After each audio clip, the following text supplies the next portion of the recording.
Hello everyone, and welcome back to Mr. English Channel, where learning English is easy and fun. I'm Emily. Hello everyone, this is Paul, joining Emily today. Hey Emily, how you doing? Hi Paul, I'm great, thank you.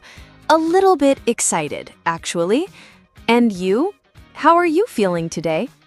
Oh, I'm feeling good, Emily, really good. The sun is shining, and we are here ready to talk about a super interesting topic. What do you think our topic is today, Emily? That's a good question, Paul. Our topic today is, drumroll please, talking about your future. Wow, that's a fantastic topic. I love talking about the future. It's always fun to think about what comes next, isn't it? Yes, exactly. It's all about hopes and dreams and plans. And for our lovely listeners, it's a great way to practice English.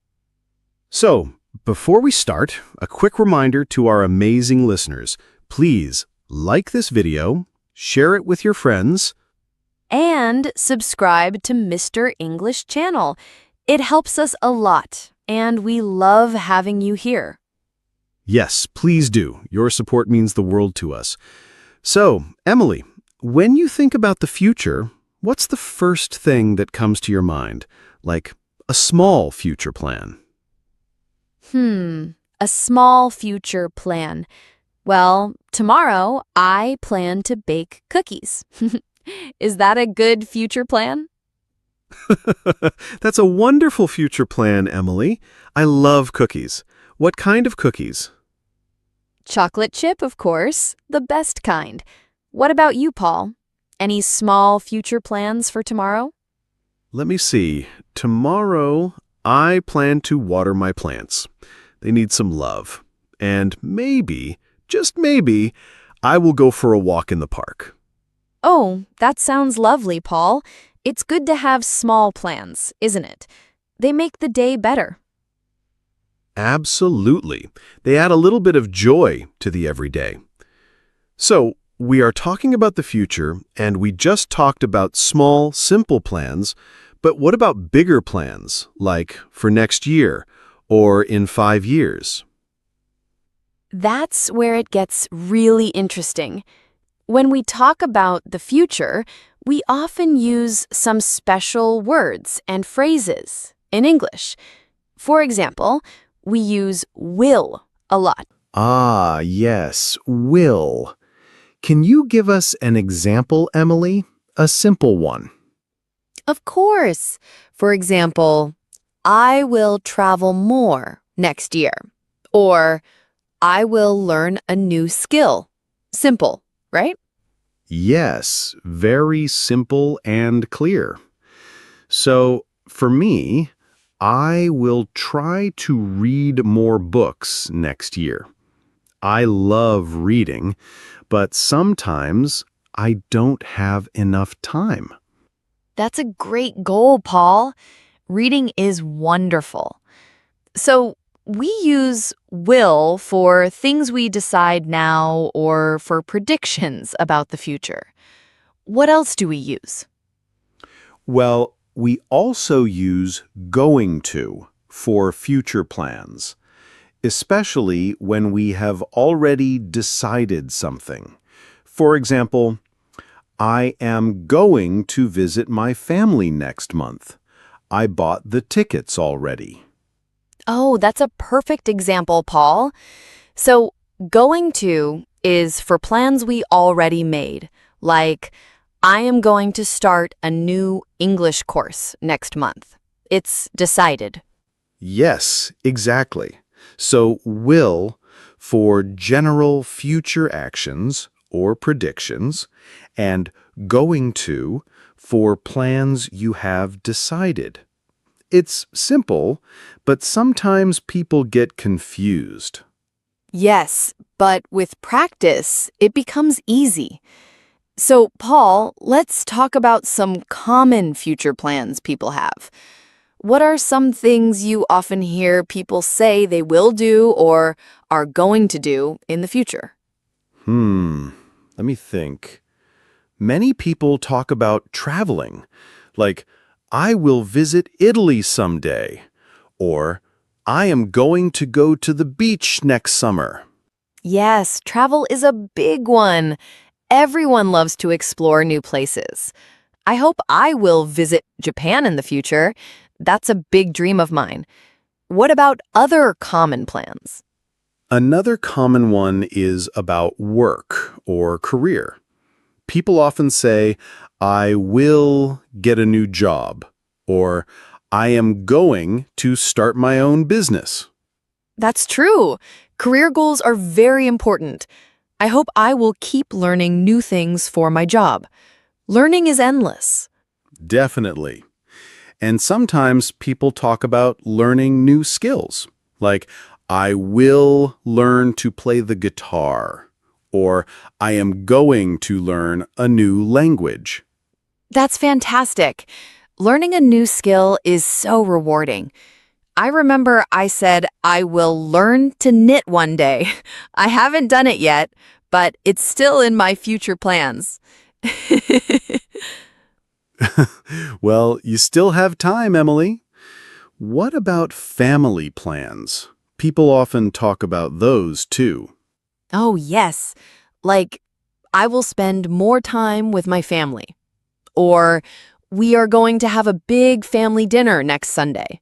These are lovely plans. They are. And sometimes people talk about moving to a new place. I will move to a bigger house next year.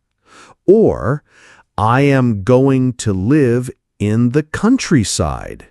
Yes, changing your home is a big future plan for many. It's exciting. So we have travel, career, new skills, family, and moving. What else comes to mind?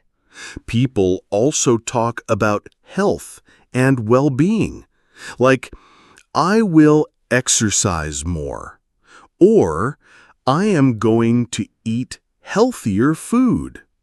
These are very good future plans for personal health. Those are very important. Taking care of yourself is vital. I plan to take more walks in the park, as you mentioned, Paul. So I am going to walk more often. Good plan, Emily. And speaking of plans, sometimes we use might or may to talk about the future when we are not 100% sure. For example, I might go to the party tonight, meaning it's possible but not certain. Ah, yes, might and may. They show possibility. So, I might buy a new car next year means it's a possibility, but not a definite plan yet. Exactly. Or it may rain tomorrow. We are not sure, but it's possible. So, will for sure things, going to for decided plans, and might, may for possibilities. Good summary, Paul. This is really helpful for our listeners. Let's try some examples. Paul, tell me something you will do next year, something you are sure about. Okay. I will definitely learn some new songs on my guitar. I love playing, and I want to improve. That's a sure thing for me. That's wonderful, Paul. And what is something you are going to do soon? Something you have already decided? I am going to buy a new book for my reading club next week. I already picked it out. Perfect. And what is something you might do in the distant future? Something that's a possibility. In the distant future, I might learn to speak Italian. I love Italian food and culture, so it's a nice dream, but I'm not sure yet. That's great, Paul. Italian is a beautiful language.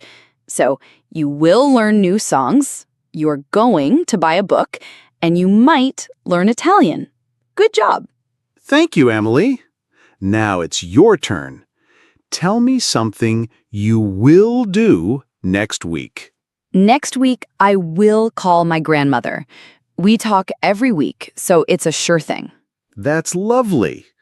And what are you going to do this weekend? This weekend, I am going to visit a new coffee shop. My friend told me about it, and I want to try their coffee. Oh, nice. And something you might do next year? Next year, I might plant a small garden. I love flowers, but I am not sure if I will have enough time. So, it's a possibility. Excellent examples, Emily. Our listeners can practice these phrases too, thinking about their own future plans. Yes, exactly. Thinking about your own life makes it easier to remember. That's a good point, Emily. So, we've talked about our personal plans. But what about things that will happen in the world? We use will for predictions about the future, often based on what we think. Right. For example, the weather forecast says it will be sunny tomorrow. Or, I think technology will change a lot in the next 10 years. Yes, we often use I think or I believe with will for predictions. I think people will travel to space more often in the future. That's a big prediction. That's a very big prediction, Emily. I hope so. So, it's not just about our personal lives, but also about the world around us. Exactly. And sometimes when we talk about the future, we also talk about goals and aspirations. A goal is something you want to achieve. An aspiration is a strong hope or ambition. That's a good point. My goal is to finish reading this very long book by the end of the month. My aspiration is to write my own book one day. Wow, Paul, that's a wonderful aspiration. I hope you will do it. My goal is to learn 10 new English words every week. My aspiration is to help many, many people learn English through our podcast. And you are doing a great job, Emily. You are already helping so many people. So when we talk about goals, we often use phrases like, my goal is to learn English, or I want to achieve success. Yes, or I hope to travel. For aspirations, we might say, my dream is to fly, or I aspire to be a good person. These are all ways to talk about our future. It's so important to have dreams and goals. They give us direction, don't they? Absolutely. They give us something to work towards. And even if a plan changes, it's okay. Sometimes our future plans change, and that's a part of life. Yes, life is full of surprises. So if your plan to bake cookies tomorrow suddenly changes because you have to work, that's okay. You can bake them another day. Exactly. Flexibility is key. So, listeners, don't worry if your future plans change. It's normal. The important thing is to keep learning and keep trying. That's a great message, Emily. So we've covered will, going to, might, may, and we talked about goals and aspirations. What about common questions people ask about the future? Oh, yes. Very important for conversations. A common question is, what are your plans for the weekend? Yes, or what are you doing after work today? These are simple, everyday future questions. And if it's a bigger future plan, someone might ask, what will you do after you finish school? Or where do you see yourself in 5 years? Where do you see yourself in 5 years? That's a classic interview question, too. It makes you think. It does. And a good way to answer is, in 5 years, I will be working in a new job. Or, I hope to be living in a different city. Yes, practice makes perfect. So, listeners, try to answer that question for yourselves. Where do you see yourself in 5 years? Great idea, Paul. Think about it and try to use will or going to in your answer. So, Emily, what is one thing you are most excited about for your future, big or small? That's a lovely question, Paul. I am most excited about continuing to learn and grow. I think I will always be a student of life, and that excites me. And you, Paul? That's a beautiful answer, Emily. For me, I am most excited about meeting new people and having new experiences. I believe I will meet many interesting people in the future, and that makes me very happy. That's wonderful, Paul. Life is an adventure, isn't it? It truly is. And learning English is part of that adventure for our listeners. By talking about the future, they are building their English skills step by step. Yes, exactly. Every word, every phrase helps them on their journey. So, we hope this episode helped you understand how to talk about the future in English. It's a very useful skill. It certainly is. And remember, practice makes perfect. Try to talk about your own future plans in English every day, even just for a few minutes. Yes, even if it's just, I will make coffee now. Every little bit helps. That's a great example, Emily. So, Emily, are you ready to say goodbye for today? Yes, I am, but not before our usual reminder. Dear listeners, thank you so much for joining us today on Mr. English Channel. We really appreciate you being here. Please don't forget to like this episode, share it with your friends who are learning English, and, most importantly, subscribe to our channel. And we would love to hear from you. In the comments below, tell us what is one thing you are going to do next week, or what is one thing you will do in the future. Use the phrases we talked about today. Yes, we love reading your comments and learning about your future plans. It helps us a lot too. So, to me, Emily, and Paul, thanks again for listening.